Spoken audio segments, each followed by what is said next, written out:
Carte sur table. Carte sur table, prenez le rendez-vous sur Aussi FM tous les dimanches à partir de 9h. Dimanche 15 juillet de l'année 2018, c'est aujourd'hui la journée mondiale des compétences des jeunes. Mesdames et messieurs, bonjour, heureux de vous savoir nombreux sur les différentes fréquences des médias sonores du groupe de presse Le Matinal. Installez-vous confortablement. Voici le 26e numéro de l'année 2018 de votre émission sociopolitique Carte sur table.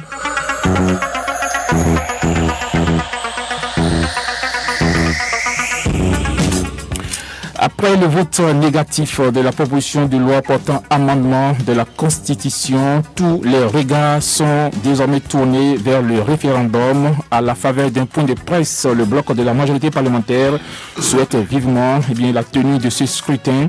Il a démontré la pertinence justement des amendements proposés, mais pour l'opposition, les raisons évoquées pour réviser la Constitution ne tiennent pas véritablement.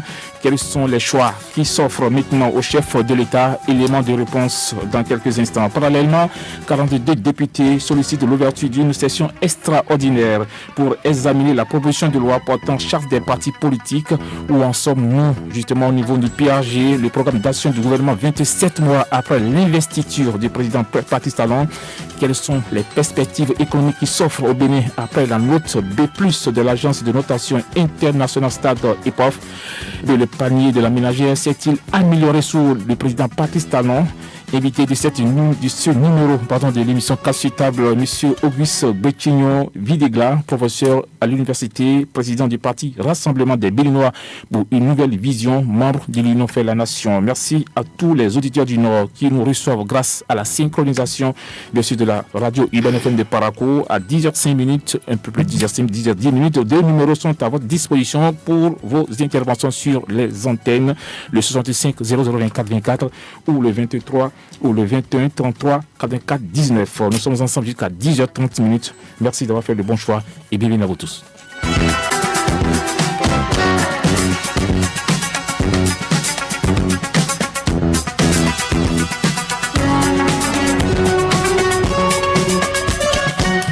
Voilà, Monsieur Auguste Videgla, bonjour et merci d'avoir accepté notre invitation. Bonjour, Monsieur Rudin. Tout le plaisir pour moi de me retrouver encore une fois de plus avec vous sur ce plateau. Merci beaucoup. Oui.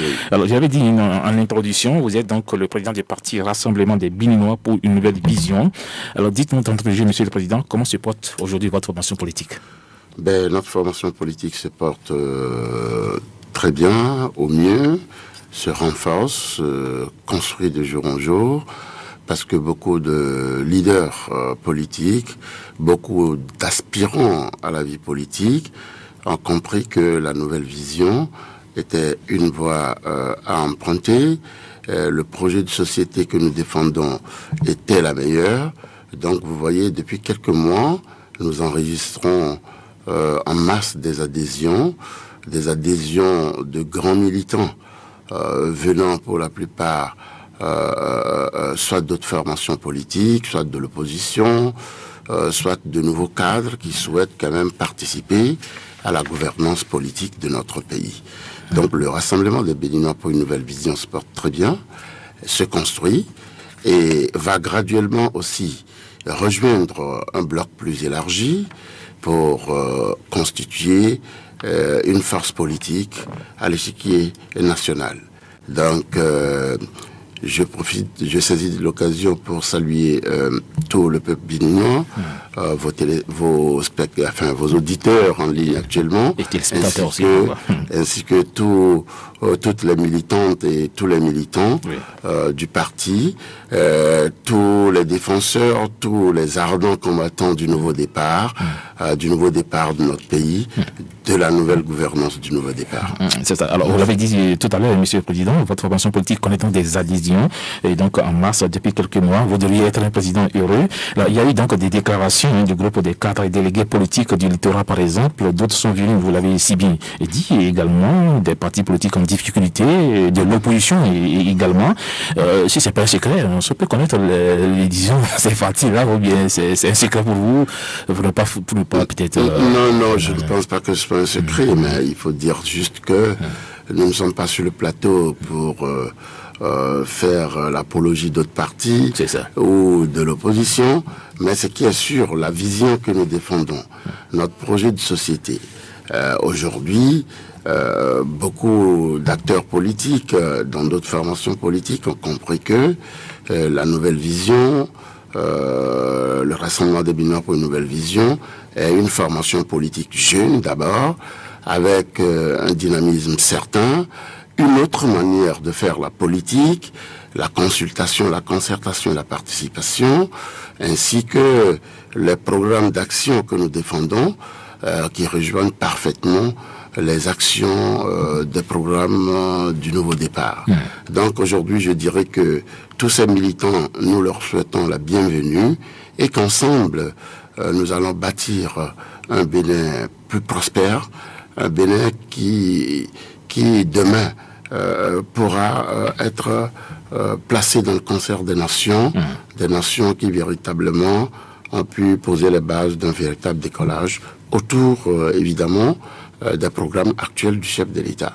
Encore que le Rassemblement des Béninois pour une nouvelle vision est un parti du futur, où, ensemble avec d'autres forces politiques, nous allons graduellement asseoir un parti politique d'envergure nationale. Voilà, on sait que le RBNV s'investit beaucoup dans la formation de ces cadres. Justement, hier samedi, vous avez tenu donc à Cotonou une conférence départementale de l'organisation de la jeunesse RBNV du littoral, la jeunesse face aux défis du programme d'action du gouvernement PRG et le militantisme politique qui était donc le thème de cette rencontre. Alors, qu'est-ce qu'on peut retenir concrètement, Monsieur le Président?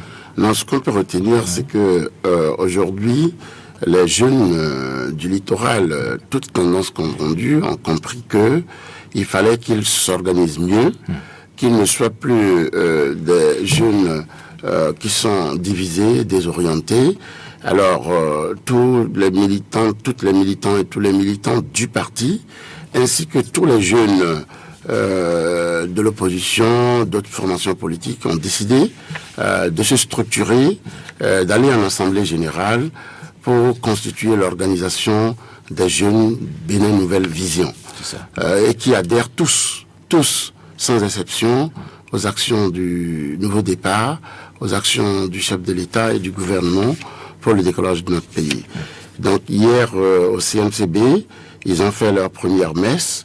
Alors, ils ont reçu les différentes armes nécessaires pour aller sur le terrain, dans les 13 arrondissements de Cotonou, pour expliquer beaucoup plus à fond qu'est-ce que le chef de l'État est en train de faire, qu'est-ce que le gouvernement est en train de faire comme action pour notre pays. Il est vrai, lorsque vous voulez construire quelque chose de bien, cela prend du temps. Alors, hier, les jeunes ont été outillés, ont été formés pour mieux comprendre les actions du gouvernement, pour mieux comprendre les actions du chef de l'État en faveur du Bénin, de notre population, pour un mieux-être socio-économique, culturel, etc. Alors, ils ont aussi mis en place leur bureau, le bureau de l'organisation des jeunes Bénin Nouvelle Vision et du Nouveau Départ, qui vont être la cheville ouvrière dans les quartiers, les arrondissements de Cotonou pour faire réunir le parti et les idéaux du chef de l'État du Nouveau Départ. Oui, alors le parti RBNV donc est une formation politique qui lutte aux côtés donc des idéaux du président Patrice Talon, vous le savez. Donc les législatives, c'est dans moins d'un an, Monsieur le Président. 3 blocs ont été constitués au sein de la majorité présidentielle pour les prochaines élections législatives. Est-ce que votre parti politique, justement, a pu tirer son épingle du jeu dans le positionnement, mais c'est pas encore fait? Non, nous pensons que de notre point de vue, ce qu'on appelle 3 blocs, c'est d'abord basé sur l'idéologie. Vous savez, une des grosses difficultés de notre pays, c'est que les partis se créent ou des groupes de partis se créent, mais ne définissent pas une ligne idéologique claire. Est-ce que ces blocs sont-ils des blocs d'obédience sociale, démocrate? Est-ce que ce sont des blocs qui défendent des programmes d'ouverture de droite, c'est-à-dire capitaliste, prônant le libre marché, etc., etc. Est-ce que ce sont des blocs regroupés pour former une idéologie centriste, c'est-à-dire un peu de social-démocratie, un peu de capitalisme pour former un bloc? Voilà autant de questions. Alors, nous sommes très dubitatifs lorsque tout le monde dit partout, il y a 3 blocs. C'est 3 blocs de quoi? C'est des alliances. Juste. C'est des groupes d'alliances qui se regroupent, qui vont se défaire. L'objectif ici, il sera plutôt nécessaire pour notre pays que lorsqu'il y a des grands blocs qui se créent, que ce soit des grands blocs qui ont des lignes idéologiques qui convergent. Et qu'il y ait d'abord la définition d'un projet de société qui est une ligne claire pour le développement de notre pays. Et c'est autour de ce projet de société que les partis vont venir se regrouper pour former un grand bloc, pour former un parti politique. Ce que nous constatons, c'est que les blocs s'organisent, mais de notre point de vue, pas de la bonne manière. C'est notre point de vue, hein, cela ne regarde que nous. Maintenant, il y a la jeunesse aussi qui s'organise. Il y a la jeunesse qui s'organise pour aussi... Il y a 2 blocs qui viennent encore, c'est ça? C'est pas seulement les 3 blocs? Bloc, coalition, alliance. Je pense que il y en a, vous avez d'autres qui sont dits blocs, il y a d'autres coalitions qui sont là. Nous verrons bien comment tout cela va se structurer, comment est-ce que des partis politiques, des hommes politiques défendant le libéralisme, défendant la sociodémocratie ou centristes vont converger autour de projets de société. Parce qu'aujourd'hui, des blocs vont se former autour du chef de l'État, évidemment pour un programme politique, la défense du Bénin révélé, qui est le PAG, la ligne phare du nouveau départ.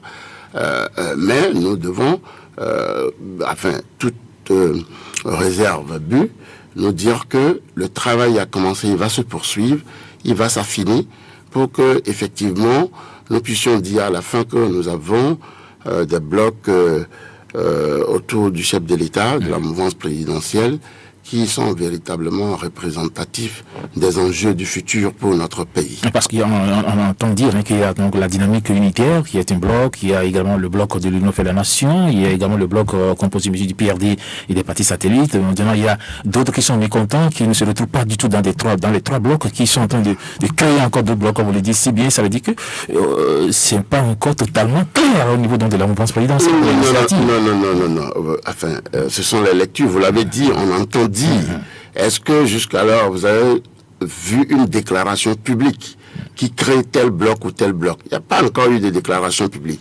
Ce sont pour le moment des rapprochements politiques qui se font à l'approche des grandes échéances électorales un peu partout. C'est ça. On s'organise, on affine, on améliore. Donc je peux vous rassurer sur une chose, vous serez très surpris par le grand bloc qui sera créé ou les grands blocs qui seront créés, qui vont aller se mûrissant, s'affinant et donnant une image beaucoup plus structurée de ce que sera le paysage politique futur de notre pays. Alors, face donc à l'opposition, Monsieur le Président, qui s'organise également, qui ne rate pas, vous le savez, aucune occasion pour tirer à boulet rouge sur les actions du Président de la République, surtout sur le nouveau départ. Alors, quelles sont aujourd'hui les chances, bien sûr, de la mouvance présidentielle, avec la situation où vous décrivez aujourd'hui, qu'il y a plusieurs blocs, on sera surpris, on attend peut-être la surprise, Monsieur le Président. Alors, aujourd'hui, face à l'opposition, quelles sont les chances de la mouvance présidentielle pour les législatives? Ben non, toutes les chances sont complètement intactes. Vous savez que l'objectif des élections législatives, c'est d'abord les hommes, d'abord les programmes, et ensuite la représentativité territoriale de ces hommes sur le terrain. Je peux vous dire que tous les grands politiques, tous les grands leaders, tous les jeunes battants, leaders politiques sont avec nous, s'organisent. Et ma foi, je vous affirme, vous verrez bien, au soir des prochaines joutes électorales, les résultats, nous dégagerons une majorité très écrasante pour le chef de l'État. Voilà. Alors, écrasant, le chef de l'État n'a véritablement besoin, parce qu'avec les 2 échecs au niveau donc de la révision de la Constitution, vous le savez, l'actualité, Monsieur le Président, c'est bien. Donc, la révision de la Constitution, faut-il le rappeler, des députés ont voulu donc introduire dans la Constitution la suppression de la peine de mort, la constitutionnalisation de la Cour des comptes, l'amélioration donc de la représentativité représentativité des femmes au Parlement et l'alignement donc de tous les mandats politiques à 5 ans. Malheureusement, eh bien, les 4/5e n'ont pas été obtenus. Alors aujourd'hui, avec du recul, Monsieur le Président, qu'est-ce qui n'a pas concrètement marché pour qu'on ait les 70 députés à l'Assemblée nationale pour vider ce dossier-là très rapidement? Non, ce qui n'a pas marché, c'est un peu la fuite en avant de la minorité parlementaire, de l'opposition d'une manière générale. Vous savez, notre pays est à la croisée des chemins. Nous pouvons considérer le nouveau départ comme étant une transition vers la modernisation de notre pays. Nous ne pouvons pas comprendre que dans une réforme, dans une proposition de réforme constitutionnelle qui ne vise que 4 points essentiels, notamment l'introduction de l'abolition de la peine de mort, la Cour des comptes qui est une obligation pour tous les 8 pays membres de l'UEMOA, c'est une directive de l'UEMOA, le Bénin est pratiquement le seul pays à la traîne, à n'avoir pas jusqu'à présent une Cour constitutionnelle. Vous avez l'élargissement politique de la femme, la représentativité politique des femmes qui devait être renforcée par cette réforme, et j'en passe. Alors, comment peut-on comprendre plus le couplage des élections pour permettre à notre pays d'avoir des élections dans une même période, d'économiser beaucoup sur les caisses de l'État et de permettre au pays, durant 5 ans, de ne se consacrer qu'au travail de développement. Alors, que l'opposition se braque et fasse tout pour, une fois de plus, nous entraîner vers un référendum qui sera encore une fois coûteux pour l'État, alors que la question aurait pu être résolue au niveau du Parlement, parce que si les institutions régaliennes, le chef de l'État, l'Assemblée nationale convoquent le corps électoral, je vous assure, vous verrez, il y aura un raz-de-marée de oui. Ah oui, un raz-de-marée du jamais vu de oui. Ah oui. Ben oui, non, il n'y a même pas d'embâche autour de ça. Mais c'est dommage, ça nous aurait fait perdre du temps, ça nous aurait fait perdre de l'argent. Mais ce qui a fondamentalement manqué ici, je pense que c'est le dialogue, le refus de dialogue de la minorité parlementaire. Il faut dialoguer. Oui, mais l'opposition dénonce quand même un passage en force de l'initiative qui n'a pas commis de discussion populaire. Alors, donc c'est ça. Mais qu'est-ce que vous voulez, comme dans tous les pays du monde, même en France, lorsqu'il y a juste des petits amendements de la Constitution, on ne fait pas de consultation populaire. On ne fait pas des assises nationales pour juste introduire des points importants pour le développement de notre pays, des points importants pour l'amélioration et la représentativité de la femme. Pourquoi voulez-vous qu'on compte? C'est des concertations qui se font entre parlementaires, entre les élus du peuple, entre les grands leaders politiques, que nous sommes pour dire oui, tel projet de proposition d'amendement peut passer, l'autre ne peut pas passer. Et je vous assure que dans les discussions préliminaires, vous savez, on pensait, à notre avis, que la proposition allait passer comme une lettre à la poste, avant qu'il y ait des revirements qui sont quand même d'ordre beaucoup plus de positions et de principes politiques que réellement d'une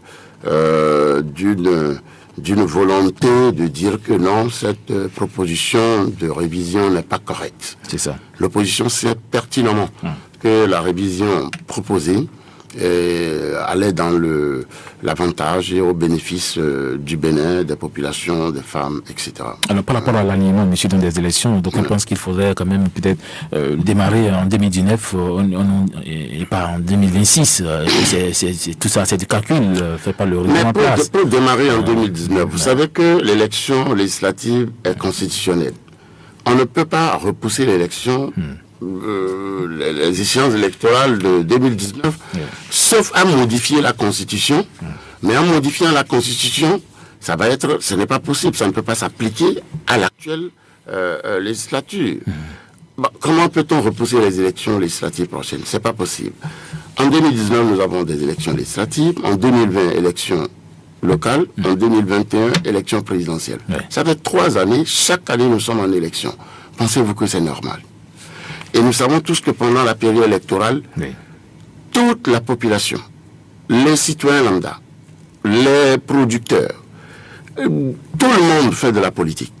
Tout le monde, sans exception.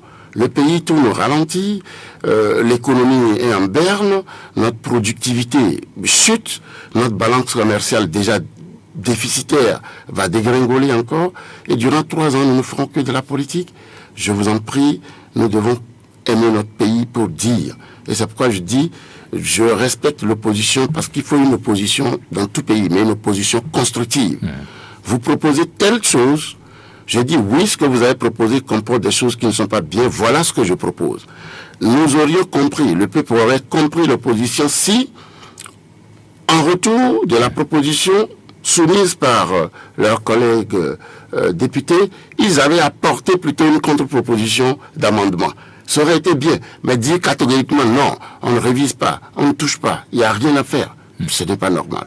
Ou inventer des arguments assez superflus, on en a entendu d'autres pour dire que on veut faire cette révision, on veut repousser, donner un mandat de 7 ans jusqu'en 2026, à la prochaine législature pour permettre qu'il n'y ait pas d'élection présidentielle en 2021, mais il faut être myope. La Constitution est très claire. Les articles relatifs à l'élection du président de la République ne sont pas touchés. Et il y a un mandat de 5 ans renouvelable une seule fois pour le président de la République. Et la révision ne concernait en rien du tout l'élection du président de la République. Donc ce sont des arguments fallacieux, inventés de toutes pièces, et c'est dommage que notre opposition continue par ne pas être une opposition constructive qui fait des propositions et des contre-propositions pour l'amélioration de la gouvernance. Cette opposition fait mal au chef de l'État ou au peuple béninois selon vous? Non, au peuple béninois, aucunement au chef de l'État. Le chef de l'État a son programme d'action. Il avait son projet de société avant d'être élu. Il a été élu, il a transformé ce projet de société en programme d'action et il met en œuvre à la lettre, au pas, l'ensemble des programmes prévus. Et rien ne pourra freiner la mise en œuvre de son programme d'action. C'est plutôt le peuple béninois. Non, le refus de la révision, de l'adoption de cette proposition au niveau de l'Assemblée nationale. Mais c'est les femmes que ça pénalise. C'est les caisses de l'État. Les caisses de l'État, c'est les contribuables. C'est nous qui payons les impôts. On a besoin forcément donc d'aller à l'Assemblée nationale pour positionner les femmes selon l'opposition. Donc on peut, le chef d'État peut nommer à tout le monde dans les chefs d'État des institutions. Vous savez, c'est un vœu pieux. Même dans les statuts des partis politiques, c'est exclu. La représentation des femmes doit être au moins de 30%. Mais il n'y a aucun mécanisme juridique qui oblige les partis politiques, qui motive les femmes à s'investir mieux en politique. Le problème est des deux côtés. Les femmes ne sont pas très motivées. Et de l'autre côté, les dispositifs de loi ne permettent pas de motiver les femmes à se dire, bon, quand j'y vais, je suis sûr d'être positionné, je suis sûr d'être très représentative, de participer à la gouvernance. Non, il fallait créer, vous savez, le Rwanda. Le Rwanda a misé son développement. Aujourd'hui, c'est le petit dragon de l'Afrique, à peine 20 ans sorti d'un grand génocide qui a dévasté le pays. Vous savez pourquoi? Parce que ce pays a fait confiance aux femmes. 40% de la gouvernance du pays repose sur les femmes. Tous les postes stratégiques, c'est les femmes. Au niveau du Parlement, c'est pratiquement parité 50% de femmes et d'hommes au niveau du Parlement. Vous voyez, et ce pays a pu se construire. La femme est au cœur du développement. Et on ne peut pas comprendre que une opposition qui veut du développement puisse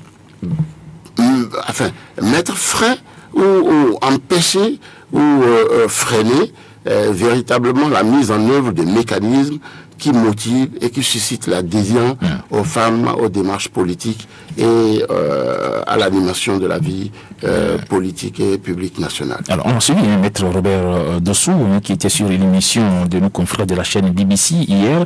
Alors, pour lui, on n'a pas besoin donc de référendum pour créer la Cour des comptes.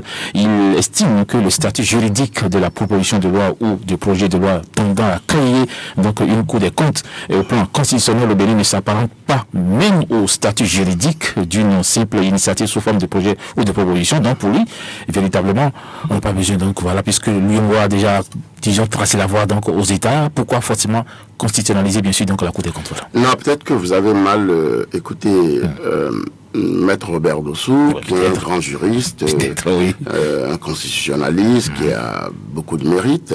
Non, il a dit que ce que lui ne voulait pas, c'est que on associe à l'introduction dans notre constitution de la Cour des comptes d'autres propositions d'amendement.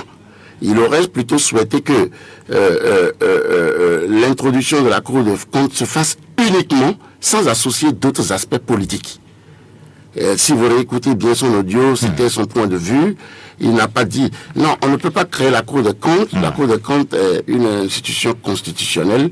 C'est comme la Cour suprême, c'est comme la Cour constitutionnelle, la présidente de la République, l'Assemblée nationale, etc. et tout. Donc, Maître Robert Dossou voulait plutôt que la peine de mort, la représentativité des femmes, etc., ne soit pas associée à l'introduction de la Cour des comptes dans l'amendement de la Constitution. C'est pas la même chose, mais si on revient après sur ça... Bon, c'est son point de vue. Il n'est pas parlementaire. Je pense que les députés de la majorité parlementaire sont les élus du peuple, ce sont eux qui représentent le peuple, et qui disent que non, il est temps que nous fassions tel amendement qui permette à notre pays d'avancer, à notre pays de mieux se moderniser. Donc le point de vue de Maître Robert Dossou est, on ne peut plus, à son avis, à lui, c'est son avis personnel, mais nous pensons que on aurait gagné du temps à faire cet amendement et à avancer vers d'autres réformes, vers d'autres objectifs concourant à développer notre pays. Bah, alors, Maître Robert Dossou, qui était ancien président de la Cour constitutionnelle, qui s'est prononcé également sur la Cour du président Djabel Djamil, et tout à l'heure, dès que nous allons aborder ce volet, au regard des articles 154 et 155 de la Constitution, Monsieur le Président, la voie qui s'offre désormais, c'est donc de la consultation du peuple par le référendum. Alors, tous les regards sont tournés aujourd'hui vers le chef de l'État, le président Patrice Talon.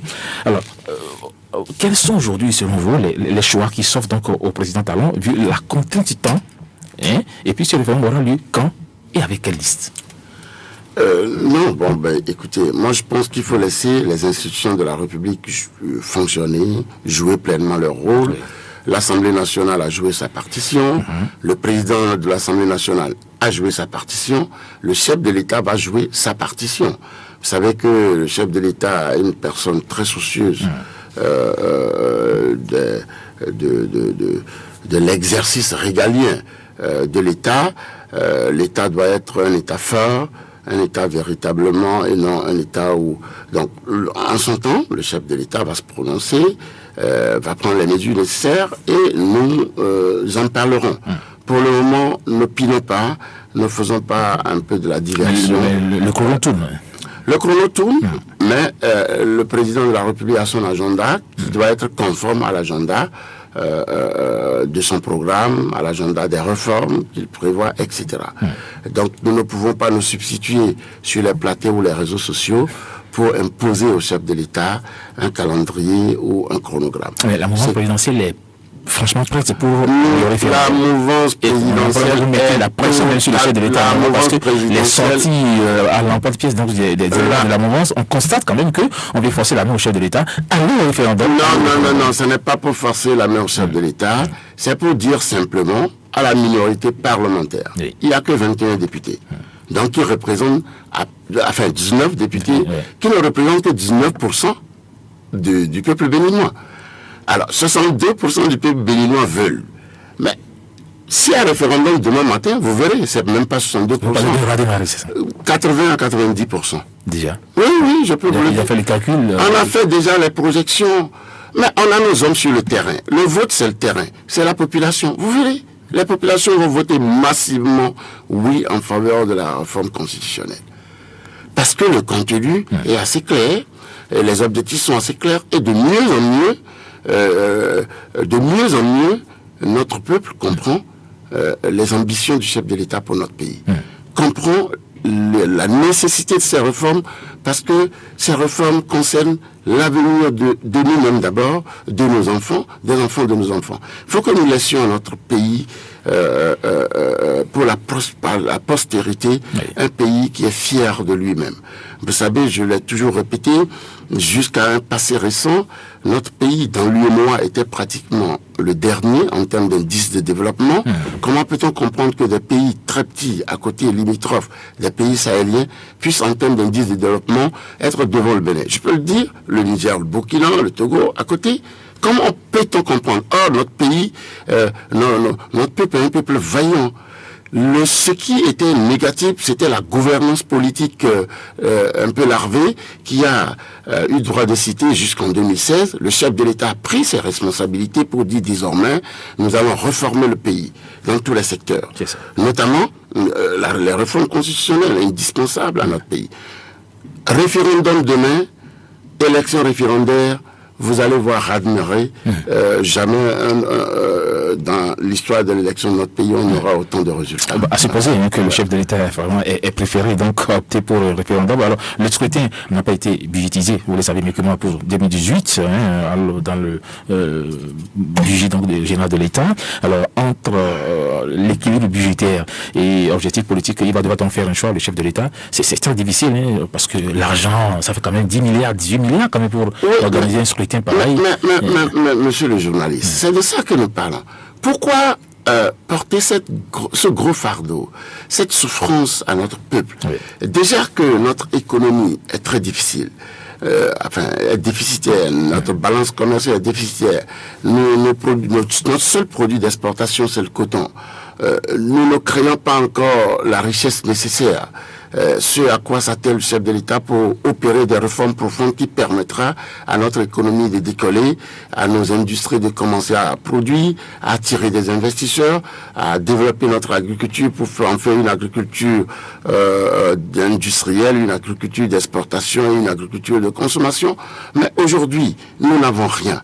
Pourquoi imposer à notre pays, aux caisses de l'État, de dépenser 10, 12, 15 milliards de francs CFA, alors que 15 milliards peuvent construire au minimum 500 nouvelles écoles, peut construire au minimum 200 à 300 formations sanitaires aux petits dispensaires ou hôpitaux ou maternités dans nos villages. C'est ça. Vous comprenez un peu? C'est ça la difficulté. Est-ce que l'opposition aime véritablement son pays pour lui imposer autant de dépenses sur des points qui auraient pu être résolus au niveau du Parlement? C'est ça. Mais au-delà de ça, si la nécessité l'impose, le chef de l'État trouvera les ressources nécessaires pour que, dans le budget, pour que il y a ce qu'on appelle prêtez-moi le terme, un collectif budgétaire, etc., etc.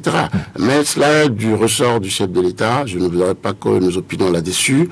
Les ressources, une fois que la décision est prise, les ressources seront trouvées pour organiser le référendum. Mais il y a quand même des difficultés qui se dressent sur la voie du référendum. Monsieur le Président, on parle bien sûr de l'article 10 de la loi sur le référendum qui dispose bien sûr que l'exercice du droit de vote est subordonné à l'inscription donc sur la liste l'EPI arrêtée 90 jours avant le scrutin. On revient toujours au facteur temps. C'est tellement difficile aujourd'hui que les gens se disent non, il ne doit pas un référendum. C'est curieux. Ce qui est clair, c'est que 90 jours, c'est 3 mois. Oui. Nous sommes au mois de juillet déjà. Au mois de juillet. Si le COS l'EPI est installé, s'ils font un bon travail, dans 90 jours, ils peuvent rendre disponible la liste. Nous sommes en quoi? Juillet, août, septembre. Septembre, la liste est disponible. Si le corps électoral est convoqué, on pourra peut-être éventuellement aller au référendum. Mais comme je vous l'ai dit... Il y a aussi les législatives qui pointent à l'horizon. Oui, tout ça, c'est des ressources et des contraintes que la minorité parlementaire impose à notre pays. C'est dommage, c'est vraiment dommage que pour des principes des principes d'attaque politique, on puisse bloquer l'avancement et la modernisation de notre pays. Restons toujours à l'Assemblée nationale avec les députés. Vous savez, 42 députés à l'Assemblée nationale demandent une session extraordinaire, bien sûr, pour la révision donc, de la charte des partis politiques. On le sait, la loi sur la charte des partis politiques avait fait l'objet d'un séminaire. C'est parce que vous avez participé donc à ce séminaire en février dernier. Alors, le toilettage de la loi était nécessaire avant la législative 2019, je ne vois, Monsieur le Président. Oui, bon, pas seulement pour la législative 2019. Le toilettage de la charte des partis politiques était devenu indispensable. C'est ça. Parce que l'ancienne charte date de 2001, si ma mémoire est bonne. Tout à fait, notre pays a évolué sur le plan de l'avancement de son ancrage démocratique. La conscience politique est encore beaucoup plus élevée, mais nous n'avons pas encore réussi à régler un problème de la gouvernance du système partisan. Vous savez, un système partisan désorganisé où les partis politiques se créent sans idéologie, sans base nécessaire, sans aucun moyen matériel, sans aucune base politique réelle, cause un problème. D'où la multiplicité des partis politiques. Il fallait créer les conditions d'abord pour aider le système partisan dans son volet déjà des militants. Parce que vous savez, les militants aussi ne participent pas à la vie des partis politiques parce qu'il y a un déficit de confiance entre les acteurs politiques et les militants politiques. Or, dans une organisation politique ou un système partisan qui fonctionne bien, ce sont les militants qui donnent les ressources nécessaires aux formations politiques pour animer la vie politique nationale. Or, ici, c'est le contraire.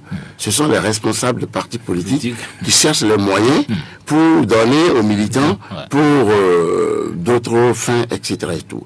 Tout cela nécessite une réforme pour que nous puissions, en l'espérant bien, arriver à fédérer les forces politiques autour de ce que nous disions au début de l'émission, autour d'axes idéologiques.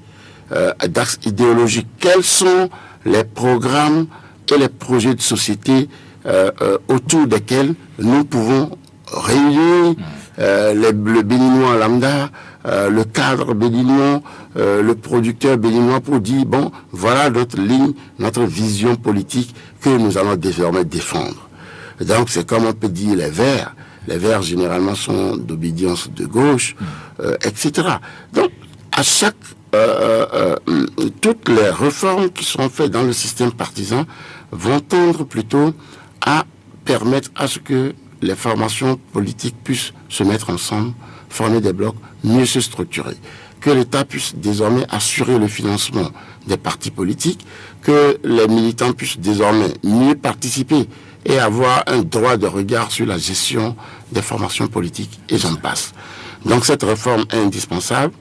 La quarantaine de députés qui l'ont demandé, nous espérons que cette fois-ci la minorité parlementaire va faire sienne cette réforme indispensable de la charte des partis politiques, parce que concernant toutes les formations politiques, concernant l'avenir de notre pays, concernant la gouvernance de notre pays. Si vous constatez depuis la conférence des forces vives de la nation, depuis le renouveau démocratique, il n'y a que des personnalités civiles du privé qui prennent le pouvoir d'État, c'est-à-dire que la présidente de la République. Parce que le système partisan est déstructuré. Dans tous les pays qui se respectent, même autour de nous, le Togo, le Niger, la Côte d'Ivoire, le Mali, etc., ce sont les formations politiques. Et c'est des formations politiques dont sont issus les présidents de la République. C'est le Bénin seul qui fait exception dans la sous-région. Parce que nous n'avons pas un bon système politique. Il revient aux partis politiques de mieux s'organiser. Et la réforme du système partisan permettra de modifier la donne et permettra une meilleure gouvernance politique de notre pays à l'avenir. Alors, la session extraordinaire s'ouvre le 19 juillet prochain. Donc, c'est les dernières informations que nous avons eues donc ici à la rédaction. Alors, la dite session permettra donc de prendre en compte les recommandations du séminaire de février dernier. Alors, avec vous, pour disons, les auditeurs qui nous écoutent en ce moment, les téléspectateurs, est-ce qu'on peut avoir les grandes lignes, bien sûr, contenu dans la nouvelle charte des partis politiques? On sait qu'il y aura la disparition de certains, parce que les gens n'auront pas 7700 signatures pour compétir. Parce que, est-ce qu'aujourd'hui, on sent déjà que les députés ont peur, ceux-là qui ont des petits partis politiques vont disparaître? Donnez-nous un peu quelques informations par rapport à d'abord, il faut dire que la réforme ne vise pas à faire disparaître des partis politiques. Nous avons opté pour un multipartisme libéral, intégral. L'objectif n'est pas de supprimer les... Mais comment décourager ceux-là qui ont seulement un parti politique qui réunit... Non, vous savez, si la loi même était impliquée, on n'a même pas forcément besoin... déjà l'ancienne charte, si on l'appliquait réellement, 99% ou 90% des partis politiques vont fermer. Parce qu'on dit un parti politique qui ne participe pas à une ou deux élections, on lui retire l'agrément. Foison, actuellement. Il y en a à foison. Un parti politique qui n'a pas de siège. Oui. Il y a des gens qui roulent avec même les dossiers dans les voitures, etc. C'est autant d'éléments. Le déficit ici, c'est plutôt la gouvernance du secteur qui cause problème. Quels que soient les textes que nous allons mettre sur place, nous sommes béninois, nous sommes assez forts pour trouver les ressources et les manières pour satisfaire ces textes. Il s'agit plutôt désormais d'appliquer aux partis politiques les règles de l'art. Mais surtout, l'objectif fondamental de la réforme est de permettre un regroupement des forces politiques au plan national.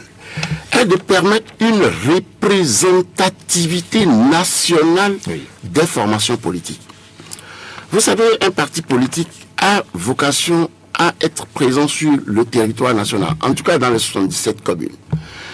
Vous ne serez plus parti politique si vous n'êtes pas représenté dans les 77 communes. Alors, combien de partis politiques ont les moyens nécessaires de s'implanter dans les 77 communes? D'où l'obligation, la nécessité de faire recours à des fusions. Le parti qui est dans 3-4 communes va fusionner avec l'autre qui est dans la partie septentrionale, méridionale, etc. pour graduellement former un grand bloc politique qui va couvrir l'étendue du territoire national. Voilà un des objectifs que vise la réforme de la charte politique. L'autre réforme, c'est d'avoir quand même une classe politique responsable.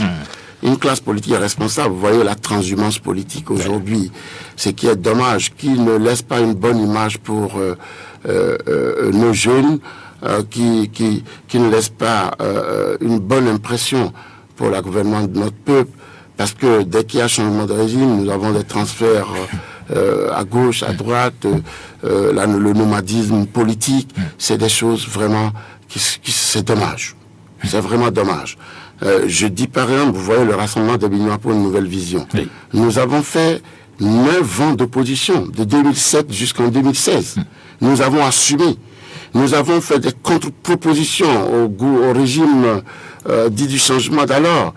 Nous avons combattu ouvertement le régime. Nous n'avons jamais cédé à la part en disant nous allons rejoindre. Mais aujourd'hui, c'est dommage. Ce moment politique tue. C'est un des éléments clés qui doivent que vise la réforme de la charte politique pour aujourd'hui obliger les formations politiques. Tous ceux qui chantent aujourd'hui la gloire ou bien du chef de l'État ne sont pas sincères. La plupart, on le sent. Non, je ne dis pas que la plupart on connaît ceux-là qui ont défendu bec et oncle le régime Yahi, qui se retrouvent aujourd'hui autour du chef de l'État. Le chef de l'État fait très attention donc à ça. C'est ce que vous ne dites pas là. Non, c'est pas ce que je veux dire. Lorsque vous êtes citoyen et que vous vous reconnaissez à travers les programmes d'un gouvernement, d'un chef d'État, vous pouvez dire, écoutez, mon orientation idéologique, mon projet de société rejoint le projet du chef de l'État. Je rejoins la mouvance. Oui. Mais ce qui est dommage, plutôt, je parle d'une manière générale. Vous voyez les déclarations des partis politiques qui rejoignent la mouvance, etc. et tout.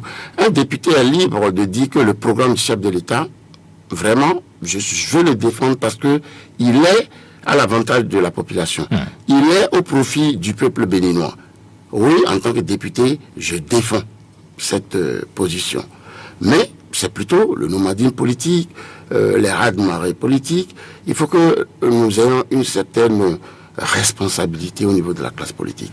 Donc, la réforme va permettre aussi d'assainir un peu cet état de choses. Nous avons le financement des partis politiques. C'est tout ça, parce que c'est ça qui est un gros problème, parce que on reproche à la classe politique aussi et aux partis politiques de ne pas bien fonctionner, mais de l'autre côté, d'où viendront les ressources pour que ces partis politiques fonctionnent? Je suis président d'une formation politique, les militants m'ont fait l'honneur de me nommer président, en tout cas j'espère qu'au futur congrès qui se profile à l'horizon. C'est pour quand déjà C'est dans le mois de d'août, plaise à Dieu. D'être candidat pour ta propre session, c'est sûr. On verra bien, tout dépendra des militants à la base, s'ils portent ma candidature, on verra bien. Mais vous savez qu'il y a l'Union nationale démocrate aussi, l'Union nationale démocrate qui est un grand creuset en cours de formation et qui va bientôt aussi faire sa fulgurante sortie, l'Union nationale démocrate qui est en acronyme UND. Oui, nous y reviendrons plus tard. Tout à fait. Donc je disais, le cadre du Rassemblement des Béninois pour une nouvelle vision. En tant que président de parti, je mesure toute la difficulté, toute la portée et l'ampleur extraordinaire des sacrifices qui doit consentir un chef de parti politique, les cadres d'un parti politique pour faire vivre un parti. D'abord, un siège, il faut des ressources pour entretenir le siège, payer le personnel des sièges, animer une activité de terrain vous coûte au bas mot 500 000 francs CFA. Ben oui, au bas mot, pour animer une petite activité dans un quartier ou un village, c'est au bas mot 500. D'où viennent les ressources? Normalement, c'est la cotisation des cadres, les cotisations des militants. Aujourd'hui, les militants sont réfractaires, sont réticents à cotiser au niveau des partis politiques parce qu'ils ne sentent pas une vraie démocratie. Je vais vous donner un exemple. Pendant que j'étais encore très actif à l'Union fait la Nation, alors je peux vous dire le Rassemblement des Béninois pour une nouvelle vision était le premier parti politique à être le premier contributeur. En tout cas, les contributions statutaires, les cotisations, nous les payions mensuellement, nous étions à jour de nos cotisations. Par rapport même à certains grands partis politiques qui étaient là. Donc c'est pour dire que notre idéologie, notre vision, c'est plutôt la participation de tous à l'organisation de nos formations politiques. Ce que vise la réforme de la charte du système partisan, de la charte des partis politiques. Voilà. Alors, nous sommes tenus par le temps parce qu'il est 10 heures dans nos studios ici à Océan FM, l'émettant de Cotonou, la même heure du côté de Urban FM de Parakou. Nous allons donc évoluer très rapidement, 10 minutes avant d'ouvrir l'antenne, Monsieur le Président. Je l'avais dit tantôt, l'ancien président de la Cour constitutionnelle, Maître Robert Dossou, donc, a donné donc ses impressions sur la nouvelle mandature de la Cour constitutionnelle dirigée présidée par le professeur Joseph Diabono. Alors, il s'interroge sur les décisions prises par cette Cour. Alors, quel est votre avis? Parce que quand on revient un peu sur la loi sur le retrait du droit de grève, et pourtant, lui-même avait pris un certain nombre de décisions. Comment vous interprétez votre point de vue par rapport à ça, cette sortie? Non, je l'ai dit, Maître Robert Dossou, un digne fils béninois, un grand que nous respectons, il est libre de ses opinions. Ses opinions, encore une fois, n'engagent que lui. Il a été aussi un ancien président de la Cour constitutionnelle. Il sait bien que les décisions de la Cour constitutionnelle ne sont susceptibles de conretour ni de commentaire. Donc, sur ce simple principe constitutionnel, je ne voudrais pas, vous et moi, ici, que nous tombions dans ce piège de nous mettre à critiquer ou à analyser. Ce qui est clair, c'est que notre pays, excusez-moi, un pays encore qui cherche sa voie dans le concert des nations. Je l'ai dit tantôt, un pays où, dans les 8 pays membres de l'UEMOA, est pratiquement dans la tête dans la queue de peloton. Par rapport à des pays qui, incroyablement, par quelle alchimie, sont devant le Bénin. Notre pays où le panier de la ménagère est difficile. Nous avons près de la moitié de notre population qui vit en en dessous du seuil de la pauvreté. Notre indice de développement est l'un des plus faibles en Afrique de l'Ouest. Nos jeunes sont sans emploi. Nos producteurs ont du mal à vivre 6 mois d'affilée dans l'année, parce qu'à peine ils ont produit, après la saison des productions, ils n'ont plus de ressources, et c'est la pauvreté qui sévit dans nos campagnes. Comment voulez-vous, face à tout ce tableau, nous continuons à dire et à promouvoir le droit de grève, excusez-moi, dans des secteurs aussi névralgiques pour notre pays? Vous voyez des grèves quelquefois qui durent 1 mois et qui mettent à genoux notre économie nationale. Oui. Le même président Robert Dossou, je pense, avait validé le droit de grève des douaniers. En 2011. Aujourd'hui qu'il donne cette opinion, nous sommes assez étonnés. Je pense qu'il est temps pour notre pays, je l'ai dit au début, le nouveau départ doit être perçu comme une période de transition pour notre pays. Une période de transition où nous faisons des concessions démocratiques pour dire, bon, taisons nos revendications, laissons le gouvernement travailler, faire l'ensemble des réformes indispensables pour poser les bases du décollage de notre pays. Ayons cette vision politique, au lieu d'avoir une vision qui tend plutôt chaque fois à démolir ce que le Béninois fait pour lui-même. Vous savez, je m'excuse de faire cette allusion. Nous avons dit que le président Soglo n'était pas bon, malgré tous les efforts qu'il faisait. Nous avons dit que le président Kérékou n'était pas bon, malgré les efforts qu'il attendait de faire. Nous avons dit aussi que le centre du changement n'était pas bon. Aujourd'hui, le président Talon vient avec le nouveau départ. Vient imposer un État fort et dit nous allons opérer les réformes dans tous les secteurs pour que notre pays puisse poser les bases d'un véritable décollage. On dit ce n'est pas bon. Quand est-ce que nous aurons alors un chef de l'État qui sera bon? Quand est-ce que nous aurons une politique gouvernementale où le peuple, la classe politique, les acteurs politiques, le citoyen va dire non, je marque une pause, j'ai élu un président pour 5 ans, un gouvernement en place pour 5 ans, au bout des 5 ans, je vais juger de ce qu'il a fait de bon et de ce qu'il a fait de mauvais. Est-ce que cela a permis à notre pays de gagner des points? Est-ce que cela a permis à notre pays de réduire considérablement la pauvreté? Est-ce que ça a permis à notre pays de se risser au rang des pays à forte croissance, voire à croissance à 2 chiffres? Est-ce que ça a permis à notre pays d'améliorer le panier de la ménagère? Ça a permis à notre pays de donner le plein emploi aux jeunes. Ça a permis à nos producteurs de produire et de vivre de leur production. Autant d'éléments sur lesquels on peut juger un gouvernement. Mais juger un gouvernement sur la base des supputations, sur des bases aléatoires, c'est véritablement dommage. Pour nous, il faut marquer une pause. Marquer une pause dans les revendications. Marquer une pause dans les critiques et permettre au gouvernement de travailler. Et d'ici 2 ans et demi, juger le gouvernement sur les résultats obtenus et non sur des faits subjectifs. Voilà. Enfin, donc, les 2 dernières questions, Monsieur le Président, puisque l'antenne sera bientôt ouverte, bien sûr, aux auditeurs. Rapidement, vous savez, les audiences publiques à la Cour constitutionnelle reprennent le mardi prochain, donc après un repos de 10 jours. Alors, rapidement, en 2 minutes, en 2 secondes, rapidement. Alors, les audiences publiques à la Cour constitutionnelle, c'est vrai qu'il y a beaucoup de choses qui se disent, que c'est, voilà, vous, en tant que professeur d'université, comment voyez-vous donc ces audiences-là publiques à la Cour constitutionnelle? C'est une innovation, monsieur, de la Cour? C'est une grande innovation, c'est une grande avancée. Et encore une fois, le Bénin vient d'innover et d'étonner l'Afrique, voire même le monde. Parce que c'est une première même au monde où une Cour constitutionnelle fait des audiences publiques.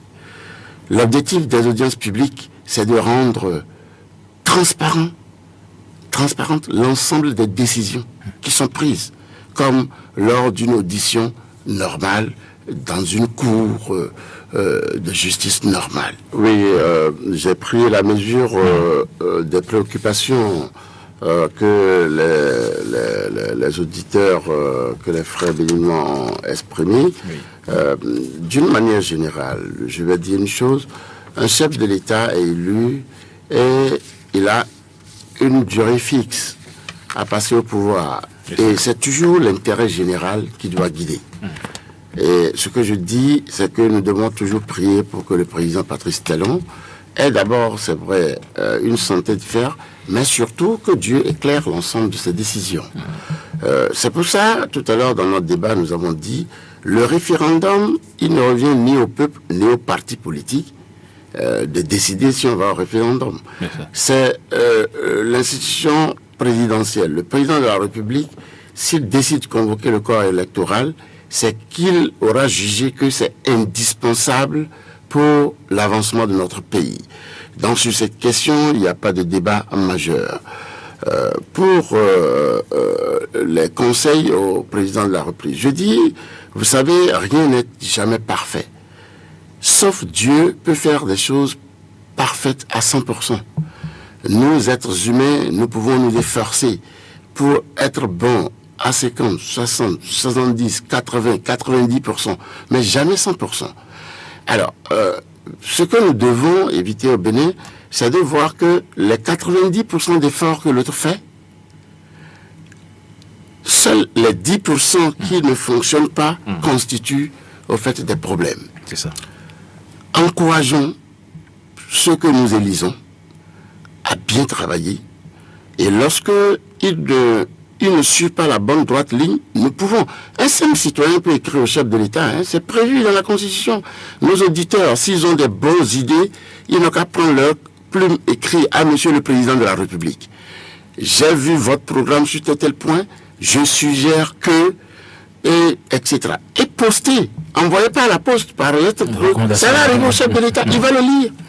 Et je vous assure, le chef de l'État lit presque tous les courriers lui-même. Ah oui. Il réserve des temps spéciaux pour ça. Il va le lire. Si c'est des suggestions, il va prendre en compte. Si c'est des critiques constructives, est-ce que nous avons tous, nous sommes pères de famille, nous avons des enfants, nous-mêmes en tant que pères de famille, chefs du foyer, nous faisons des erreurs.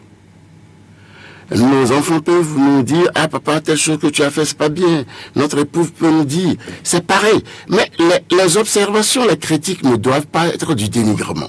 Ne doivent pas amener l'opposition ou ceux qui sont contre fondamentalement la réussite du président Patrice Talon, en oubliant que si le président Patrice Talon échoue, c'est le peuple béninois qui échoue. Et s'il réussit, c'est le peuple béninois qui réussit. Ceux qui sont fondamentalement contre doivent pas à chaque fois dire non, chaque acte qu'on pose est mauvais. Donc les citoyens peuvent participer à la gouvernance de notre pays en faisant des suggestions. D'une manière générale, le chef de l'État choisit ses collaborateurs qu'il pense être à même de l'accompagner à réussir son programme. Le chef de l'État a mis en place un programme qu'on appelle le PAG, le Bénin Rébellé. Oui. Il l'a rendu public, tous les secteurs sont pris en compte, ça ne va pas se construire en une journée, ça continue graduellement à se mettre en place, la réalisation de l'ensemble des programmes est en route et très bientôt le peuple connaîtra véritablement les résultats et les fruits du travail engagé par le président Patrice Talon et tout son gouvernement. C'est ça. Je dis une chose, c'est que notre peuple doit se faire confiance.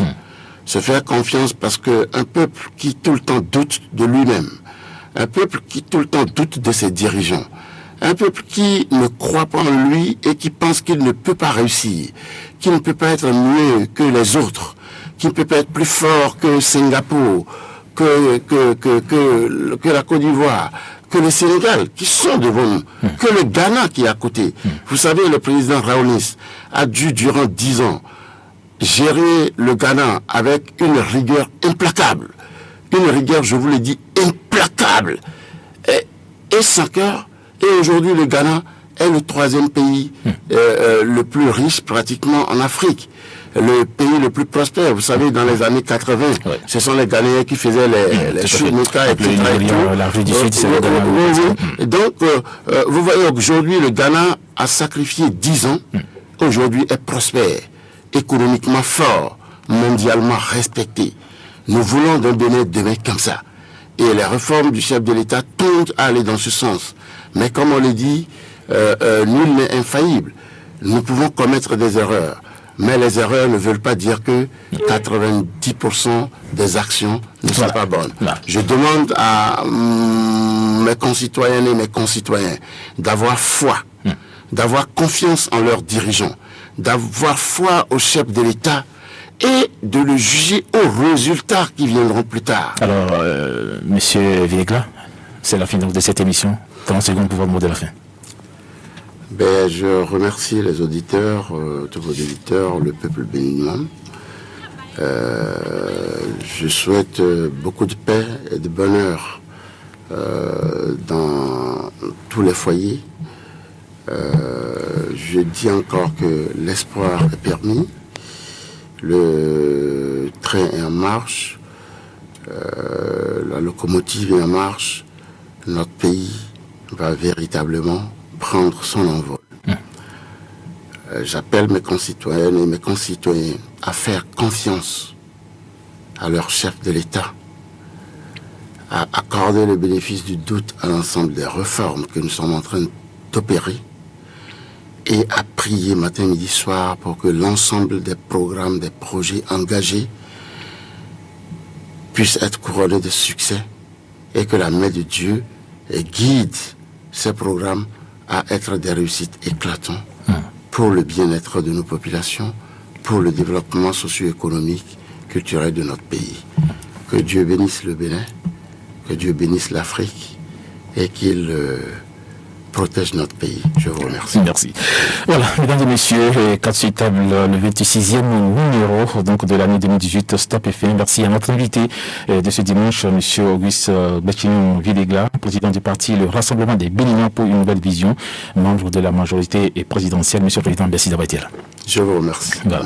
Merci également donc à nos confrères de Iban FM de Parakou qui étaient en synchronisation. Merci à toute l'équipe de Cotonou, et bien Rock Bodon-Redo à la cabine technique, Seignat Yessoufou à la caméra de la télévision Océan Web, Chris Belmocho de la rédaction de Océan FM pour le résumé, Fidel Nanga et Léonce Adévi du journal Le Quotidien, Le Matinal qui était donc là pour représenter le journal dans cette émission. Moi c'est Hospice Rouen de Dravo et comme le dit Georges Clémenceau, eh bien il n'y a aucune façon d'échouer, c'est d'abandonner avant d'avoir réussi. Prenez soin de vous et à dimanche prochain avec toujours le même plaisir. Au revoir.